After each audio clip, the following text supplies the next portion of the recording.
Hello friends, బాగున్నారా? చంద్రబాబు నాయుడు గారు మొత్తానికి లేట్ అయినా కానీ ఈరోజు ఆయన అసలు మామూలుగా తగ్గట్లే ఎక్కడ.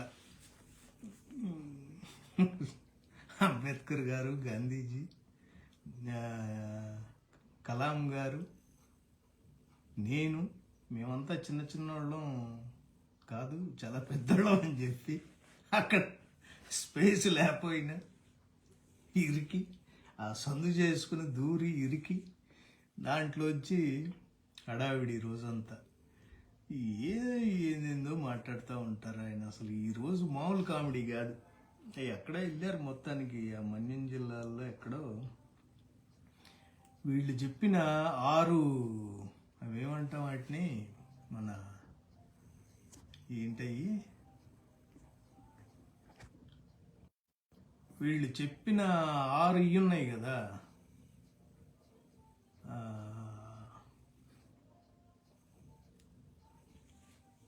హామీలు, సూపర్ 6 వాటిలో అమ్మఒడిది అయితే కొద్దిగా ఏదో చేశారని విన్నాను. సరే, మంచిది, సంతోషం. అది కూడా 2 నెలలు, స్కూళ్ళు స్టార్ట్ అయిన 2 నెలల తర్వాత. ఏమన్నా వెంటనే ఇచ్చారంటే అది కూడా కాదు, స్కూళ్ళు స్టార్ట్ అయ్యి అంతా అయిన తర్వాత ఒక 2 నెలలకి. మంచిది, సంతోషం, ఇచ్చారు, అదో సంతోషం. ప్లస్ ఆ రైతులకి ఏదో కొంత ఇచ్చారు అంతే, మిగతా అయితే ఏమీ ఇవ్వలేదు ఇప్పటికి. ఇంకా ఆయన ఇదే గోల, మాకున్న డబ్బులు, మాకు మనసు ఉంది, డబ్బులు లేవు, కానీ మనసు ఉంది కాబట్టి ఇచ్చామంటాడు. మళ్ళీ మిమ్మల్ని అందరినీ కోరుతున్నాను, చాలా మందికి అనుమానం ఉండేది, తల్లికి వందనం ఇవ్వగలుగుతామా, ఇస్తే లాభం ఏంటని. ఈరోజు మీరు ఒక్కసారి చూస్తే ఈరోజు కార్యక్రమంలో చాలా ఇబ్బందులు ఉన్నాయి. డబ్బులుండిగా ఇవ్వడం, మనసుండి ఇస్తున్నాం. మంచిది సార్, నేను మంచిది. మరి సంపద సృష్టించి కుండల్లో దాసి ఇవ్వటమే. బంగారు నాణ్యాళ్ళు కనుక పాత రోజుల్లో రాజులు బంగారు రాసులు పోసి సంపద సృష్టించి దోసుల్లో పెట్టి ఇలా పట్టుకుంటే, ఆడవాళ్ళకేమో చీరల్లో కొంగులు పట్టుకుంటే దాంట్లో వేసినట్టు, వీళ్ళేమో పురుషులకేమో ఆ పై పంచేదో ఉంటుంది దాంట్లో వేసామన్నట్టు. మరి అప్పుడే సంపద సృష్టి అసలు మీకు తెలియదు, మిగతా వాళ్ళకి అసలు జగన్మోహన్ రెడ్డికి అసలు తెలీదు. మరి ఇప్పుడేమో డబ్బులు లేవు కానీ మనసు ఉంది, ఇచ్చానని చెబుతున్నారు. సంతోషం సార్. ఏదంటే ఎక్కడికి వెళ్ళినా మీరు ఏదో ఒకటి చెబుతూనే ఉంటారు ఇలాంటి. అక్కడేమో పాపం వాళ్ళకి ఆదివాసీలు, గిరిజనులు కూర్చుని ఉంటే వాళ్ళకి ఏఐ వచ్చింది, టెక్నాలజీ తెస్తున్నాను. మంచిదే, చెప్పండి. వాళ్ళు చదువుకున్న వాళ్ళు ఉన్నారు, మంచి వాళ్ళు ఉన్నారు, కానీ వాళ్ళకి అనవసర ప్రసంగం అన్నమాట అంతా. ఊరికే డబ్బా. 95-96లో ఇంకోటి, మీరు పిల్లల్ని బాగా చదివించండి. మీరు పిల్లల్ని చదివిస్తే వాళ్ళు మీరు సంపాదించేదానికంటే 100 రెట్లకు సంపాదించే తెలివితేటలు వస్తాయని ఈ రోజు మీ అందరికీ చెప్తున్నాను. ఆ రోజు ప్రారంభించిన ఐటీ గాని, చదువు మీద పెట్టిన శ్రద్ధ, ఈ రోజు మన పిల్లలు ప్రపంచం అంతా వెళ్లారు. అవును సార్. ఏ దేశానికి పోయినా అందరికంటే ఎక్కువ తలసరి ఆదాయం సంపాదించే ఏకైక జాతి తెలుగు జాతిని మరొక్కసారి మీకు తెలియజేస్తున్నా. దానికి మీకు ఏం సంబంధం సార్? ఊరుకోండి సార్, ఇది పెడితే ఇది మాట్లాడుతూనే ఉంటారు. మీకు ఐటీకి ఏం సంబంధం సార్? మీరు వెళ్ళిపోయిన తర్వాత అన్నీ అయితే మీరు మళ్ళీ అదే భజన సార్. మనకి తెలుగోళ్ళు జాతి అది ఇది అంటారు. 10 లక్షల అప్పుతో కూటమి స్టార్ట్ అయింది, అది ఇదే గోల సార్. మీతో ఏం మాట్లాడతారో అర్థం కాదు. ఇంకొక ఆయన ముత్యం వినండి. సంక్షేమ కార్యక్రమాలు ఒకటే కాదు, అది సంక్షేమ కార్యక్రమాలు అవసరం. ఈ రోజు మీరు ఒక్కసారి చూస్తే ఈ ప్రభుత్వం అనేక విధాలుగా ఆలోచించాం. 10 లక్షల కోట్ల రూపాయల అప్పులతో ప్రారంభించాం. వడ్డీ కూడా 13-14%. ప్రభుత్వ ఆస్తులు తాకట్టు పెట్టారు. దేనికి సార్? అక్కడి నుంచి ప్రభుత్వ ఆస్తులు తాకట్టు నుంచి వదిలించి 13% ఉండే వడ్డీని 9, 8.5, 8 కూడా తీసుకొచ్చే పరిస్థితికి వచ్చాం. అన్ని డిపార్ట్మెంట్లో సమస్యలు ఉండేటివి, జీతాలు ఇవ్వలేని పరిస్థితి. ఇప్పుడిప్పుడు జీతాలు ఇచ్చే పరిస్థితికి వస్తున్నాం. అంటే మనం అందరం కూడా అన్ని సాధించామని కాదు. ఈ విషయం మీరు గుర్తుపెట్టుకోవాలి. అది మళ్ళీ ఇంకేటో పెట్టారు మెలిక. దెబ్బతింటే తిరిగి కోలుకోవడానికి సమయం పడుతుంది. ఒక పరిశ్రమ దెబ్బతింటే మళ్ళీ ఆ పరిశ్రమ మీరు అసలు డే 1 నుంచే లేపి అవతలేస్తామన్నారు కదా సార్. అప్పు తీర్చడానికి కాదు సార్, మీరు డే 1 నుంచి అసలు నేను ఎక్కటమే కామధేనువు పిండుకోవటమే సంపద సృష్టి అన్నారు కదా. మరి ఈ బేదరుపులు ఏంటి సార్? మళ్ళీ ఏం సార్ మీరు ఏం మాట్లాడతారో ఏందో అర్థం కావట్లే మాకు. ఇవన్నీ ఏంటి సార్? నిన్న కాగు క్లియర్గా చెప్పింది. మిథున్ రెడ్డి గారు అడిగిన ప్రశ్నకి జతిన్ ప్రసాద్ అనే ఒక మినిస్టర్ గారు ఆయన క్లియర్గా చెప్పారు. ఏమని? ఒరే బాబు, ఈ 22-24 నెలల్లో ఆంధ్రప్రదేశ్కి 24 లక్షల కోట్లు రాలేదయ్యా. చంద్రబాబు గారు చెప్తున్నట్టు 7 లక్షల కోట్లు మాత్రమే వచ్చినాయి. 10 పరిశ్రమలు మాత్రమే వచ్చినాయి. 10లో 2 కంప్లీట్ అయినాయి ముక్కి మూలిగి. ఈ మాత్రమే. జాబ్స్ కూడా 22,000 జాబ్సే. బాబు గారు చెప్పేటట్టు 24 లక్షల జాబ్స్ రాలేదు. కాగ్ ఇచ్చిన రిపోర్ట్లో ఉంది. ప్లస్ స్వయంగా మినిస్టర్ గారు చెప్పిన ఇది మిథున్ రెడ్డి గారు అడిగిన ప్రశ్నకి స్వయంగా కేంద్ర మంత్రి చెప్పిన అది. మళ్ళీ అదే పాట పాడుతుంటారు మీరు బయటకు వచ్చి. ఇదిగోండి, మళ్ళీ ఈ రోజు కూడా 22 లక్షల పెట్టుబడులు వస్తాయి. ఇప్పుడు వరకు వచ్చిందేమో 7 లక్షలు. ఇంతకుముందు అసలు వచ్చేసినాయి అన్నారు. 22 లక్షల పెట్టుబడులు ఆల్రెడీ ఈ 2 ఏళ్లలో వచ్చేసినాయి అని చెప్పారు. ఇప్పుడు ఇది చూడండి, ఇదేనండి ఒకసారి 3 గారు జరిగితే మొన్నే మీరు చూశారు. రాష్ట్రంలో దగ్గర 22 లక్షల కోట్ల రూపాయలు పెట్టుబడులు వస్తున్నాయి. ఇక్కడేమో వస్తున్నాయి అంటున్నారు. ఆల్రెడీ ఇంతకుముందేమో వచ్చేసినాయి అని చెప్పారు. ఆ కేంద్ర మంత్రి గారు చెప్పింది ఎంత? 7 లక్షల కోట్లు. 7 లక్షల కోట్లు కూడా కాదు, అది 6,600 చిల్లర, ఎంతో 700 చిల్లర. అది కూడా పూర్తిగా 7,000 కోట్లు కాదు. మళ్ళీ ఈయనేమో మళ్ళీ ఇదే భజన. ఎక్కడికోబోయే పని లేదు.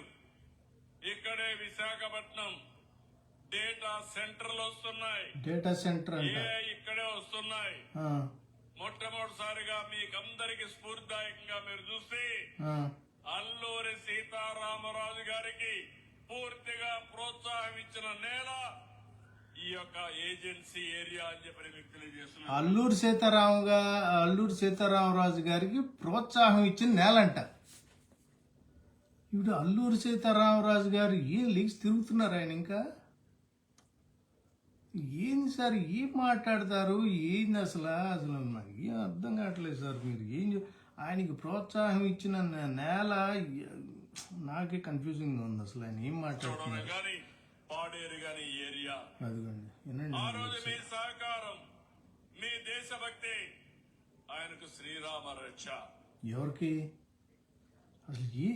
అసలు ఏమన్నా ఆయన మాట్లాడింది ఏమన్నా అర్థమైందా మీకు? ఎవరికైనా అర్థమైంది చెప్పండి. అదిగోండి, పూర్తిగా ప్రోత్సాహం ఇచ్చిన నేల ఈ యొక్క ఏజెన్సీ ఏరియా అని చెప్పి మీకు తెలియజేస్తున్నారు. రంపచోడవరం గాని పాడేరు గాని ఏరియా అది అందరికి తెలిసిన విషయమే కదా సార్. మీ దేశభక్తి ఆయనకు శ్రీరామ రక్ష. వామ్మో, ఏం మాట్లాడుతున్నారో ఏందో అర్థం కావట్లేదు అసలు సార్. ఇప్పుడు ఆయనకి కూడా ఇంకా నయ్యం, ఆయన్ని ప్రోత్సహించింది నేనే అంటారేమని భయం వేసింది ఆ వీడియో చూస్తున్నంతసేపు. ఇక్కడ ఇంకోటి చూడండి, 60 ఏళ్ల దాకా అందరు ఇంట్లోనే ఉంటారు, నేను మాత్రం 76 ఏళ్ళు వచ్చినా నిద్రపోనట్లేదు. ఏం సార్ ఇంట్లో ఇదిగోండి. నేను ఇంత కష్టపడాలని పని లేదు, మీరు చూస్తూ ఉంటారు. చాలా మంది 60 ఏళ్ళు వస్తే ఇంట్లో పడుకుంటారు మీరంతా, అప్పటికే అయిపోయిందని. నేను 76 ఏళ్ళు పూర్తయినా దినానికి పడుకునే సమయం తప్ప ఎప్పుడూ పనిచేస్తానే ఉంటా. ఏం పని ఎవరికి తెలియదు. ఒక మెషిన్ మారిగా పనిచేస్తా.